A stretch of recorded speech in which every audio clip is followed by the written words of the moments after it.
मी बोरकर गुरुजी, विश्व ज्योतिषाचार्य, ब्रह्मांड ज्योतिष कार्यालय, मुक्काम पोस्ट रावेर, जिल्हा जळगाव.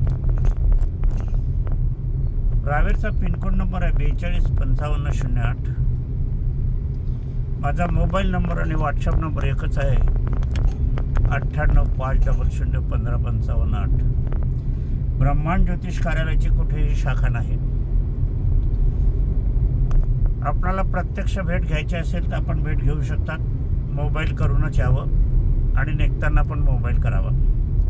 यंत्रसिद्धीचं वाटप सुरू झालेलं आहे. ज्यांना हवं असेल त्यांनी मागून घ्यावं. आजचा विषय सुरू करण्यापूर्वी माझी पत्नी स्वर्गीय सौ निर्मलाबाई बोरकर यांना अभिवादन करूया आणि आजच्या विषयाला सुरुवात करूया. आजचा विषय अत्यंत महत्त्वाचा आहे. आपण मागचा हा व्हिडिओ नंबर 204 आहे, मागचा नाही 604 आहे आणि मागचा व्हिडिओ हा 603चा होता. तर वेळ आणि तारीख चुकीची असली तर आपल्याला ते कळते. जाणकार ज्योतिषी हवा. आजचा विषय असा आहे की ज्याच्याजवळ जन्मतारीखही नाही आणि जन्मवेळही नाही, मग त्यांनी काय करायचं, हा प्रश्न अनेकांना भेडसावत असतो. आणि मग काही नकारार्थी भूमिका असते अनेक ज्योतिषांची. परंतु ज्योतिषशास्त्र असं आहे की नकार त्या ठिकाणी नाही आहे. विज्ञान थांबते. डॉक्टरसुद्धा आता म्हणतो की इलाज संपला, तुम्ही घरी जा, देवाचं नाव घ्या आणि सेवा करा. मग आता पावतर ट्रीटमेंट का केली, पैसे का खर्च करायला लावले. पण विज्ञान हे लुबाडणारं शास्त्र आहे. प्रत्यक्ष कुठेही गोष्ट घ्या. आपण या रस्त्याने चाललो आहे. सरकार टोल वसुली करते, पण रस्त्यामध्ये खड्डे किती आहे माझ्या हल्ल्यावरून तुम्हाला दिसत असेल. अधिक वाहन खरेदी करताना रोड टॅक्स घेतला जातो, मग टोल का घेतला जातो हा पुनश्च. तर सरकारला कोणी जाब विचारत नाही. सरकार मनमानी करते. निवडून आपण सरकारला देतो, जाब विचारण्याचा अधिकार आपल्याला आहे. आपण त्यांना बसवतो, ते आपलं पोट्ट आहे. मायबाप सरकार राहिलेलं नाही, परंतु ती गोष्ट वर्तमान स्थितीत हरवलेली आहे. तर ज्यांची जन्मतारीख नाही, जन्मवेळ नाही, अशांसाठी ज्योतिषशास्त्रसुद्धा अनुकूल शास्त्र आहे. काही ज्योतिषशास्त्राचे असे सूत्र आहे की त्या सूत्रामुळे आपल्याला अचूकपणे ग्रहयोग मांडता येतात. तर ग्रहयोग कसे मांडता येतात, तर मात्र ती व्यक्ती समोर असायला पाहिजे. आम्ही त्या ठिकाणी तुम्हाला 4 प्रश्न विचारतो.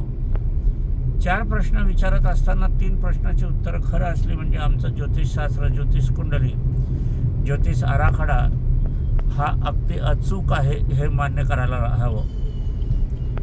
कारण जन्म ज्या वेळेला होतो त्यावेळेला मानवाची आकृती जी असते, मानवाचा स्वभाव असतो आणि मानवाचं भवितव्य असते, त्याच्यावरून आपल्याला जन्मकुंडली काढता येते. याला ग्रहकुंडली म्हणतात. जन्मयोगाची ग्रहकुंडली. कारण काय, आपण खालून वर शिडीवर चढत जातो. आता इथे जन्मतारीख नाही, जन्मवेळ माहिती नाही, त्याला याचा हा प्राणायाम असा आहे की वरतून आपल्याला उतरत यायचं आहे आणि जन्मयोगाच्या ठिकाणी आपल्याला जायचं आहे. परंतु याला जाणकार ज्योतिषी हवा असतो, हे पण तितकंच खरं आहे.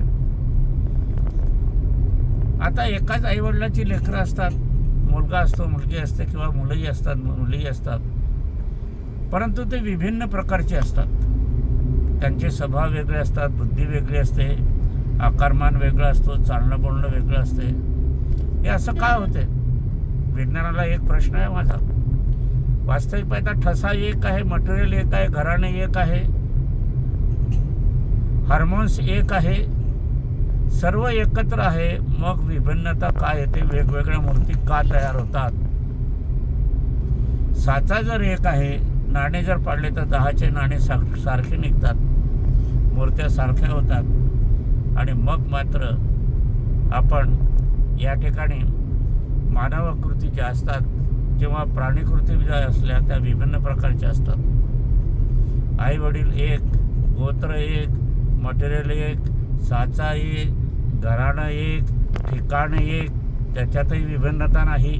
मग वेगवेगळं भाष्य कसं, वेगवेगळा रंग कसा, वेगवेगळी आकृती कशी, वेगवेगळे हातपायाचा नक्षा कसा, वेगवेगळं भवितव्य कसं, वेगवेगळं भविष्य कसं, आणि रंग कसा, चालीरीती कसा, स्वभाव कसा, एकाचा उग्र स्वभाव, एकाचा सामान्य स्वभाव, एकाची श्रद्धा, एकाची अंधश्रद्धा, एक वकील होतो, दुसरा घरी शेतकरी होतो, असं का होते? तर इथे ज्योतिषशास्त्र खरं ठरते, विज्ञानात खोटं ठरते, विज्ञान खोटं ठरते, विज्ञान खोटं ठरते. विज्ञानाचं असं कुठलंही मशीन नाही. सोनोग्राफी करा, सिटी स्कॅन करा, MRI करा आणि त्याच्यातून भविष्य तुम्हाला कळेल, कुठलंच नाही कळणार. आरोग्य बिघडेल, अनारोग्य होईल, त्यावेळेला डॉक्टर उपस्थित होईल, भानगडी होतील, दंगा फसाद होईल, मोर्चे येतील, त्यानंतर पोलीस स्टेशन येईल. काही आपण जर पाहायला गेले तर लोकशाहीसुद्धा आपण जर बघितलं गेली, लोकांनी निवडून दिलेली आणि त्याला काहीही किंमत या लोकशाहीमध्ये नसते. कायदे कानून विचार टॅक्स वगैरे करत असताना जनतेला काहीही विचारणा येत नाही. ज्यांनी कधीही घराण्यामध्ये तराजू घेतलेला नाही, व्यवहार केलेला नाही, तो व्यापार मंत्री, अर्थमंत्री होतो. ज्याला शिक्षण मंत्री, ज्याला आपण आता नीटची परीक्षा द्यायला आहे, शिक्षण मंत्र्याने नीटची परीक्षा देऊन दाखवावी आणि उत्तीर्ण होऊन दाखवावं, होतात का? हा एक प्रश्न आहे. आणि मात्र तो नीतिनियम बनवतो. आणि इथे बिचारे उगीमुगी जे आहे, लहान मुलं बिचारी त्या संकटाला, त्रासाला, भर उन्हामध्ये, आता ह्या वेळेला नीटची परीक्षा किती वेळेला पेपर फुटले. नुसतं नीटची परीक्षा सरकारला नीट देता येत नाही, ते सरकार नीट आहे का, हा एक प्रश्न येतो. असं आहे, असे हे धोरण आहे आणि त्याच्याखाली हे शिक्षण क्षेत्र चाललेलं आहे. सगळं चुकीचा मार्ग आहे. लोकशाही चुकीच्या मार्गाने राबवली जात आहे. परंतु ज्योतिषशास्त्र तुम्हाला अचूकतेकडे घेऊन जाते, अधिकाधिक सत्यतेकडे घेऊन जाते. जन्म नाही आहे, जन्म नाही म्हटलं तर गर्भपात झालेला आहे, गर्भात मृत्यू झालेला आहे. त्यांच्याविषयी आपल्याला सुद्धा जर ज्योतिषशास्त्राला प्रश्न विचारायचे असले, मार्गदर्शन घ्यायचे असले तेही घेता येतात. की गर्भपात का झाला, गर्भामध्ये मृत्यू का झाला, याचं पण आपल्याला ज्योतिषशास्त्राच्या द्वारे उत्तम माहिती. त्याचप्रमाणे जन्माची तारीख, जन्मवेळ नाही आहे अशांकडे, जे वयोवृद्ध माणसं आहे, त्यावेळेला घड्याळी नव्हती, काही नव्हते, अडाणीपणा होता असं म्हणता येणार नाही. परंतु महत्त्व नव्हतं जन्मतारखेचं किंवा जन्मवेळेचं, म्हणून त्यांनी ते लिहून ठेवलेलं नाही. त्याच्यात वाडवडिलांची, आजोबाजींची चूक आहे असं मुळीच नाही. तो काळ तसाच होता. आता वर्तमान स्थितीत आपण जर बघायला गेले तर अचूक वेळ मिळते का नाही ही पण एक शंका आहे. त्यावेळेला घरी बाळंतपण होत होती, ती सुखकर होत होती, नॉर्मल होत होती, सिझेरियन अजिबात होत नव्हती.